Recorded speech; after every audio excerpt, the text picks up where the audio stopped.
welcome to Community Spotlight here in your lakefront city of Leesburg, Florida. I'm your host, Derek Hudson. In today's edition, we focus on alternative spring breaks and how they're helping to spruce up the Leesburg community. More specifically, this spring break, we have students from two different areas of the country. One group from St. Thomas Aquinas High School near Kansas City, Kansas, and another group from the University of Delaware. They're here to spruce up the Carver Heights community by painting, cleaning up yards, chopping down trees, just basically making the neighborhood look even better. My name is Julia. I'm a sophomore at the University of Delaware, and I'm doing UW because I feel like a lot of our college experience is spent just focusing on ourselves, and like you really don't have time because of like, the workload and all this social stuff to really focus on others. So UW is like a really amazing experience that I probably will never have again. So. And UW is? University of Delaware Alternative Breaks, because there's kids over in Cabo, but we chose to be here, and it's honestly better. We're making better friends here. You didn't have to travel as far, which means maybe you got here faster? Well, we did drive 20 hours. I thought it was 22. I talked to a bus driver yesterday. She said it was 22. It ranges from 12 to 22. I swear to God, when I got on the bus, I thought it was me 12, but then suddenly it was 19. And I had fun, though. These people are great. Hey. Dilly. You're here in Leesburg, Florida from the University of Delaware. What does this mean for you to be here? I mean, why'd you come? I just kind of wanted to give back to, a lot of people that are struggling around the world. Our school offers tons of programs, and I think it's a really incredible experience. I know for me personally and a lot of people that are here, it really changes a lot, and it's an amazing time down here. So it's actually my second time doing a break type, a program like this with UW. So it's actually an alternative breaks program that goes to several locations. I went to West Virginia last year, and when I heard of the Leesburg, Florida trip, I was so excited. I'm actually one of the site leaders, so I brought all my great participants here with me. And it's just a really great way to spend the free time that we have, since we don't have much, just helping other people, helping another community, learning about another community, and working with some amazing community members that we wouldn't have had a chance to meet if we never were here. So Scott, you're the leader for this whole bunch, not just here in Leesburg, but actually all over the country doing spring break and for national disasters, and also just getting into communities to help them spruce up their communities and help with economic development, etc. How hard is it to get students from colleges all over the country to come to a place like Leesburg to help out? Well, when you go into a college like the University of Delaware, where they have 25,000 students, it is not that hard to find 50 or 100 that are really have their heart set in the right area in order to go out and help. I mean, how many students do you know right now that would be all over during spring break on the beaches and doing things for themselves, as opposed to students who actually want to spend their time giving to others? And all these students are great.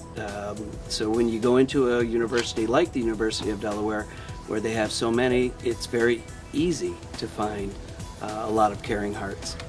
And tell me this, you've been to Leesburg several times. You've brought students from all over the country several times to Leesburg. Why do you keep coming back to here? Well, actually it was because of the University of Delaware. About 8 years ago, they were doing a lot of our disaster relief programs, and a lady by the name of Sue Sarah called me up and said, Scott, we'd like to offer your program to additional students at our university. Can you come up with a volunteer opportunity for them that's more diverse than just disaster relief? And so we came up with the National Relief Network's Community Service Division, which allows us to expand from our 501c nonprofit status into other areas other than just disaster areas. And so we now bring in students to here in Leesburg, Morehead City, North Carolina, the Lower Ninth Ward in New Orleans, and also Mobile, Alabama. And why do you keep coming back to Leesburg? Because you've been here before. Oh yeah, we've been coming to Leesburg now for about 8 years, and we have a partnership with your city, specifically with Ken Thomas, who's your economic and housing development director.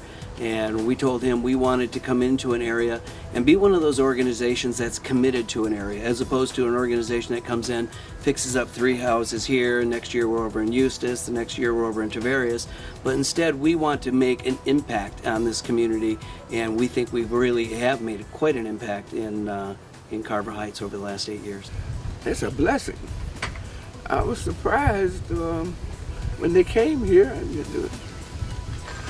It's just awesome. They take their time out spring break to come here, down here to do this.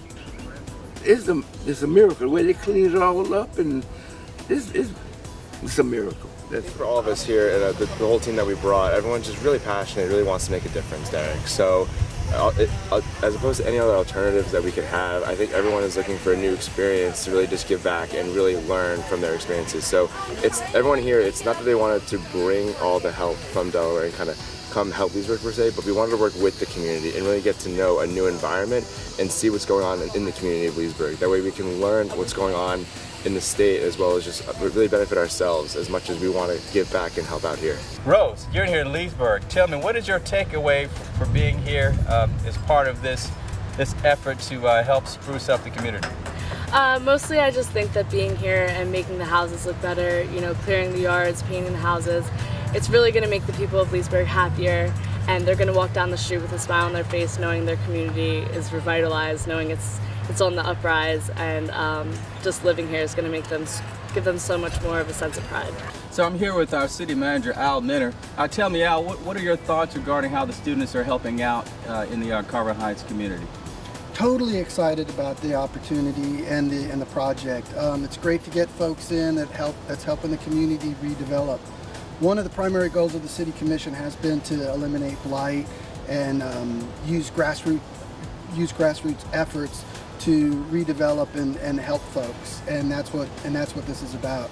You know, we're spending about $2.4 million on the Resource Center, which is about helping educate folks, helping people get training, helping get people experience, find jobs, and that type of thing. So this effort is really kind of the next level of investing in poverty to try to eradicate it.